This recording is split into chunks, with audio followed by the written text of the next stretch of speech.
or myself or Connor will put them in the description box below.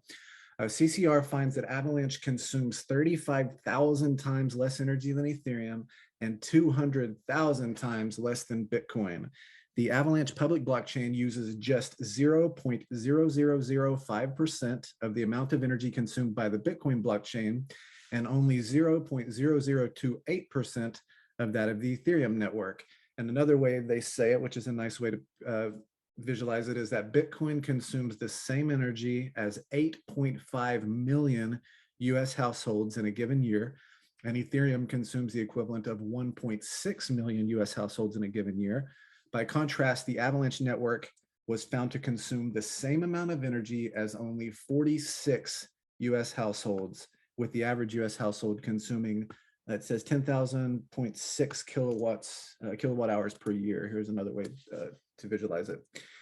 So this is just really, really big news. And I think there's a couple of things going on here. Obviously, we use proof of stake instead of proof of work for our Sybil protection. And so that's one reason, proof of stake is different than proof of work, which is kind of just continuously playing this lottery number over and over and over trillions of times across all these computers. Proof of stake obviously is different than that.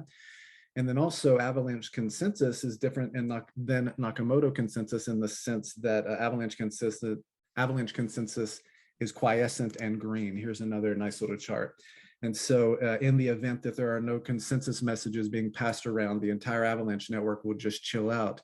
But as I just mentioned, us doing 1 million transactions a day on the C chain, I don't suspect that there's many times where that's happening. We've been seeing bursts of maybe like 150, 200 TPS per second each day on the C chain. So on the primary subnet, I'm not sure there's a lot of time when the entire network chills out, but it might be a little bit different on subnets. But I just think this is really, really important.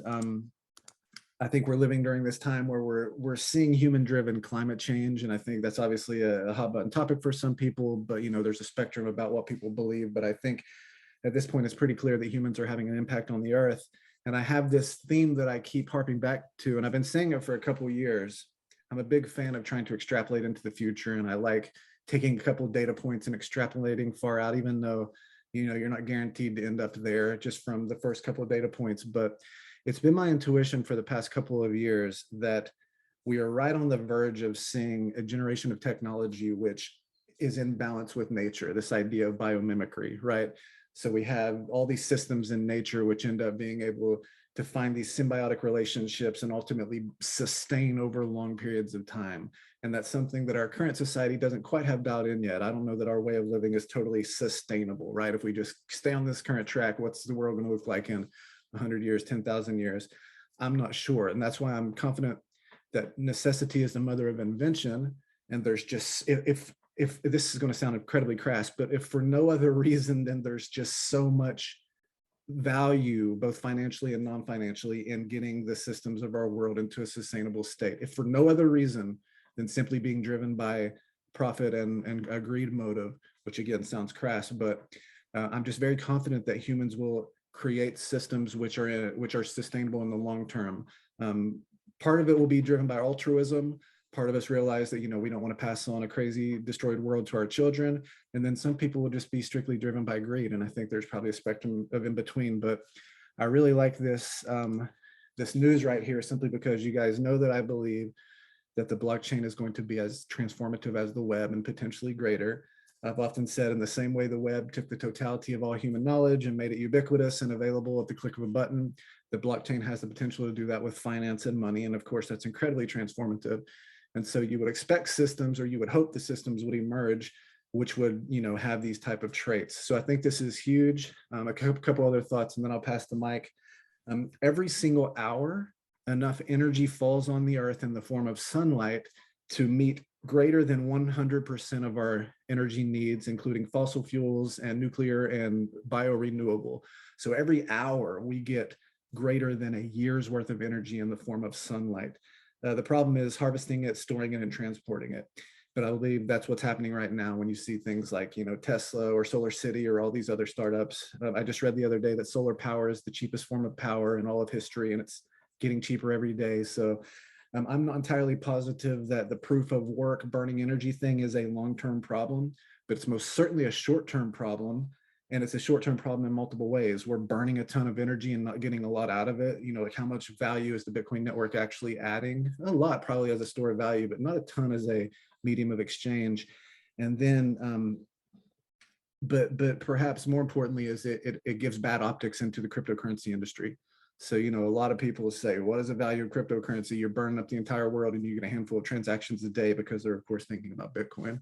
So I just think this report is incredibly valuable and incredibly important, because it just shows that, Avalanche really is a green and an eco-friendly and a quiescent network that is using just fractions and 38,000 times less or whatever than Bitcoin and Ethereum. And that's pretty awesome. I suspect Ethereum will change once they go to proof of stake, but they still won't be using Avalanche consensus. So they'll still be using Nakamoto consensus. But let me pass the mic around. What do you guys think? What do you think, Connor? Yeah, so I think there's a couple things to add there. So one, some users might be interested, like, well, Solana doesn't use proof of work. So like, why is Avalanche so much less than Solana in this graph? And, what I would say is that Avalanche consensus is very much a network heavy protocol. And we were able to make a lot of optimizations on the networking level. So you don't actually need a lot of really high hardware specs to run a node that can participate in Avalanche consensus.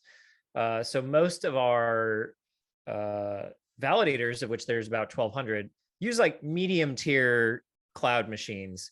They don't need like 128 gigs of RAM or 256 gigs for like a really beefy machine that Solana, something like Solana would require.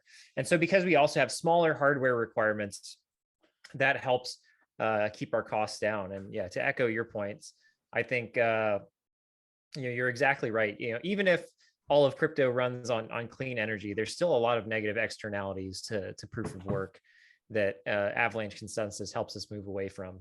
I mean, look at the demand for silicon and how that has affected like the GPU market. So if you could get rid of proof of work, you could actually play PC games. Those are like, even though that's not necessarily like a kind of a climate change region, there's a lot of externalities which Avalanche solves. So definitely. Sorry about that. Definitely.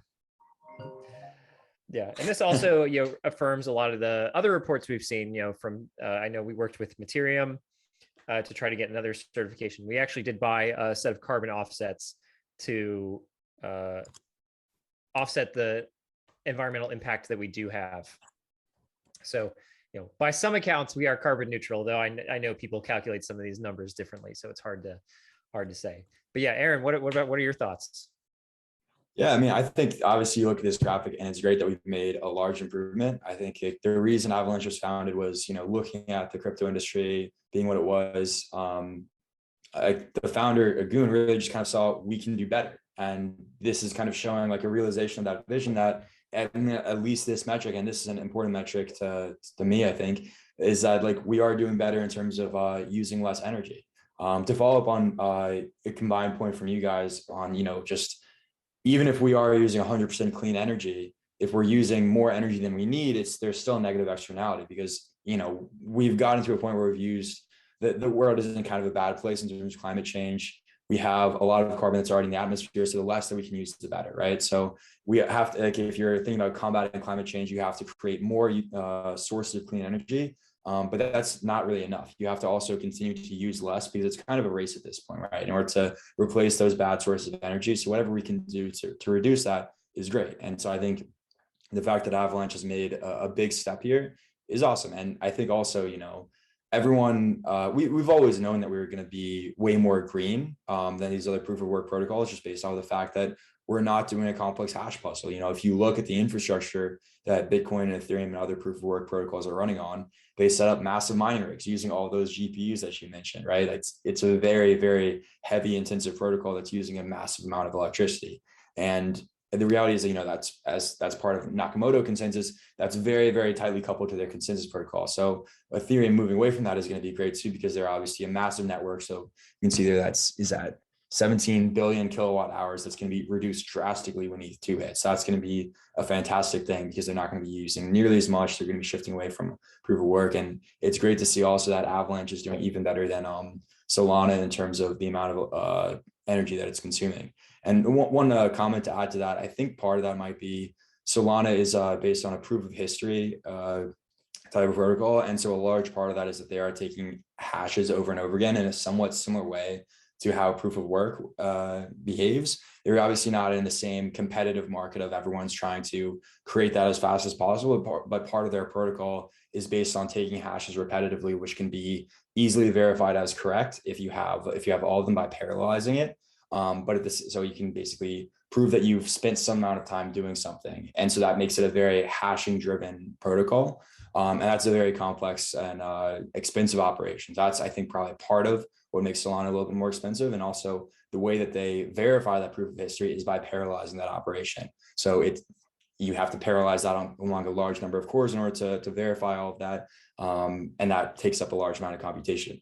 Avalanche is actually a surprisingly not nearly as parallelized as Solana is. I mean, the consensus engine itself is pretty much single threaded. It's handling messages one at a time in sequence.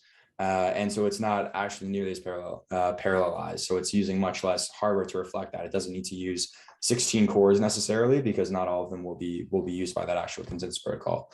So yeah, I mean, I think this is absolutely fantastic that we've made this big development. We always knew that we were going to be more green than a lot of other protocols, and it's great to see that verified and published by the Carbon Credit Rating Institute, I think it's called. Yeah, that's amazing. And also, please correct me where I'm wrong here, because I'm not on our consensus team, but as I understand it at a super high level, having looked at this, how the Snowman algo works, there are certain constants like the number of validators, or like the number of whatever K is. I forget exactly what K is in our algo, but I believe it's 5. What is the constant K? Do you remember? Yeah, so K is it's the number of samples, right? Exactly. So it's the number of samples in a given round. So the way that it works is we are a repeated subsampling based consensus algorithm.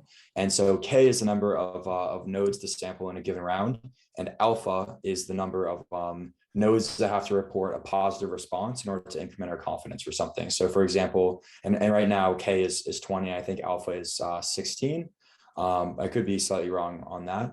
Right. So the reason I mentioned it is I was my thought here was, as far as I understand, so the number of consensus message stays constant despite the number of validators in the set. So if we had 1 million validators in some future world, there would still be the same number of consensus messages. So I'm wondering, will the Avalanche network still use a similar amount of energy as more and more validators come online, or would we expect that to change? That's one question.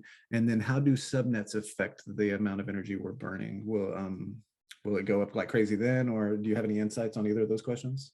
Yeah, so a couple of things to dial in on there. So for the first question, so we are doing this repeated subsampling algorithm. So regardless of if right now we have about 1,000 validators, if that goes to 2,000, K doesn't need to change. K can still be 20. So the thing that does change, however, is if you have 2,000 validators to sample from, and it's more a diverse validator set, then the thing that's going to be important is how quickly do those validators move towards accepting something. So when you ask someone, what do you think of this? If it's their first time hearing of it, they're not going to be able to vote positively, like, yes, I have that. And I can say, yes, I verified this. Therefore, I'm on the path towards accepting this. You should too. So the one thing that happens there is, even though our K stays constant and we'll be sampling the same number of validators, that's not going to change. What we might see is a slightly larger number of rounds that it takes, or a little bit longer of a delay. And the reason for that would be, like those transactions that are being verified, or those blocks that are being verified in the case of Snowman, they haven't been propagated as much. Like if the network becomes more globally diverse, a larger number of validators, that's the main thing that's going to change. Additionally, you do have to keep a larger number of network connections. So as that scales, there's going to be a little bit more electricity used up there. And then lastly, of course, if we have 1,000 validators that turns to 2,000, that's going to double the amount of electricity, roughly speaking, because they're all running the same protocol. Gotcha. That'll be not quite an exact science, of course, but the more validators we have, it is going to use more energy. And so there's a bit of a trade-off between how decentralized we want to be versus how much energy is that going to take up. Because if we have 5 times as many validators, we're using, roughly speaking, 5 times as much electricity. Are we getting a good trade-off there? Or are we happy with the level of decentralization at 1,000 validators? Gotcha. You can also kind of control that by the delegation threshold. And do you want to incentivize people to delegate to existing validators, which doesn't actually cost any additional energy, but does help secure the network? versus actually incentivizing people to stand up their own machines.